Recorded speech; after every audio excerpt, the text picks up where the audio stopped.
Iran और Israel के बीच में तनाव बढ़ रहा है और दुनिया में सबसे अहम समुद्री रास्ता हॉर्मुज स्ट्रेट, ये जो आपने देखा ही होगा, ये वाला मेन, ठीक है, ये अचानक सुर्खियों में आ गया है। यहीं से भारत का और अन्य जगह के लिए 60% गैस और तेल सप्लाई की जाती है। अब इसके युद्ध के कारण जहाज रुके हैं, सप्लाई रुक गई है और देश में कई शहरों में सिलेंडरों के लिए लाइन लग गई है।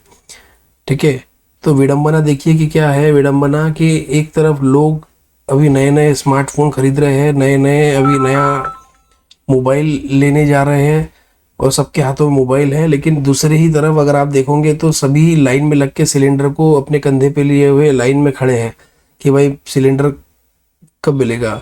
और आप देखोगे कि सिलेंडर की बुकिंग आप जब करते हो तो वो 1 सेकंड में हो जाती है मोबाइल में, लेकिन डिलीवरी के लिए अभी हफ्तों का इंतज़ार हो जा रहा है।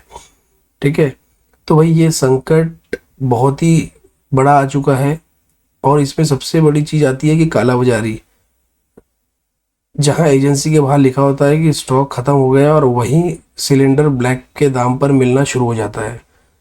ठीक है, तो दुनिया में कई देशों में ये संकट आ चुका है, सिर्फ ये इंडिया में नहीं है, ये कई देशों में संकट है, भारत में दिक्कत नहीं है।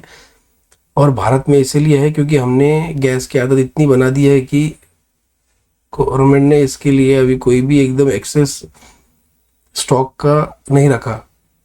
तो सवाल यह है कि जंग कहाँ हो रही है? जंग, क्या हमारी अर्थव्यवस्था इतनी मजबूत है कि एक हफ्ते का संकट भी संभाल सके? क्या हमेशा कतार में ही खड़े रहेंगे हम लोग?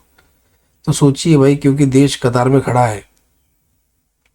ठीक है, तो भाई युद्ध हो रहा है ईरान इजराइल में और उसका इम्पैक्ट पड़ गया है वो अब अपने यहाँ पे, तो आप लोग समझे।